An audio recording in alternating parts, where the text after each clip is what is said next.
এক পাশে FIFA ASEAN cup, অন্য পাশে 5 বারের বিশ্ব চ্যাম্পিয়ন ব্রাজিলের সাথে মহারণ। চিরপ্রতিদ্বন্দ্বী ভারতকে বেছে নিতে হতো যে কোনো একটি পথ। অনেকেই ধারণা করেছিলেন ইন্দোনেশিয়া, মালয়েশিয়া ও সিঙ্গাপুরের মতো দলগুলোর সাথে আসিয়ান কাপে প্রতিদ্বন্দ্বিতাপূর্ণ লড়াইকেই প্রাধান্য দেবে ব্লু টাইগার্স। কিন্তু না, সেলেসাউদের মুখোমুখি হওয়ার সুযোগ তো আর বারবার আসে না। তাই ভারতের কাছে মহা গুরুত্বপূর্ণ হয়ে ওঠে ব্রাজিল ম্যাচ, আর সেখান থেকেই কাটা পড়ে ফিফা আসিয়ান কাপ।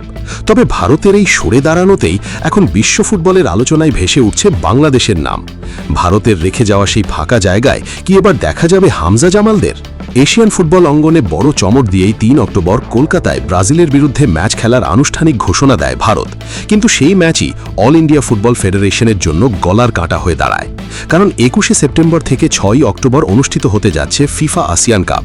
বাধ্য হয়ে একই সময় দুটি দল নামানোর কথা ভাবলেও ফিফার কঠোর নিয়মে তা অসম্ভব হয়ে পড়ে।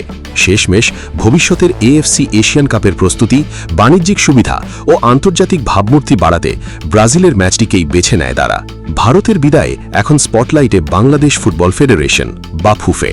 তবে বাফুফে চাইলেই তো আর হুট করে খেলে ফেলতে পারবে না। পুরো সিদ্ধান্তটি এখন সম্পূর্ণ ফিফার কোর্টে। ফিফা যদি অফিসিয়ালি আমন্ত্রণ জানায়, তবেই লাল সবুজের প্রতিনিধিরা এই মেগা টুর্নামেন্টে নামার সুযোগ পাবে। আর সুখবর হলো, আসিয়ান কাপের অফিসিয়াল ড্রয়ের আগে থেকেই বাফুফে পর্দার আড়ালে নানাভাবে জোর চেষ্টা চালিয়ে আসছে। এখন কেবল ফিফার সেই কাঙ্ক্ষিত আমন্ত্রণের অপেক্ষা। সবুজ সংকেত পেলেই হামজা শমিদদের নিয়ে মাঠে নামতে শতভাগ প্রস্তুত আমাদের বাফুফে। আসন্ন সাফের আগে এমন টুর্নামেন্টে খেলতে পারাটা হবে লাল সবুজের জন্য এক নতুন ইতিহাস। ফুটবলের সেই কঠিন পছন্দ, পরাশক্তির মুখোমুখি হওয়া ও লাল সবুজের স্বপ্নের দিন নিয়ে চমৎকার একটি ইংলিশ ছন্দ রয়েছে। When giants choose their path of fame, new stars rise to take the game।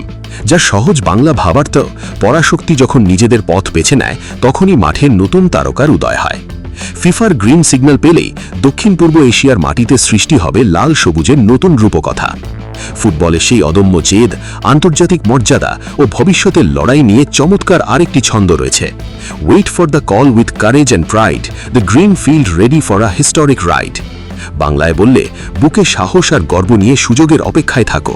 সবুজ গালিচা প্রস্তুত নতুন ইতিহাস লেখার জন্য। প্রিয় দর্শক, আপনার মন কি বলে? ফিফা যদি বাংলাদেশ জাতীয় দলকে আমন্ত্রণ জানায়, তাহলে হামজা চৌধুরীদের নিয়ে বাংলাদেশ কি আসিয়ান কাপে ভালো পারফর্ম করতে পারবে? কমেন্ট বক্সে লিখে জানান আপনার মূল্যবান ও গঠনমূলক মতামত। ভিডিওটি ভালো লাগলে লাইক ও শেয়ার করুন। আর বিশ্ব ফুটবলের সব ইনসাইড, ব্রেকিং নিউজ ও ম্যাচ অ্যানালিসিস সবার আগে পেতে আমাদের এই এফসি স্পোর্টস চ্যানেলটি এক্ষুনি সাবস্ক্রাইব করে বেল আইকনটি অল করে রাখুন। সবাই ভালো থাকুন, লাল সবুজের ফুটবলের সাথেই থাকুন। বিদায় নিচ্ছি আমি রাকিব, এফসি স্পোর্টস।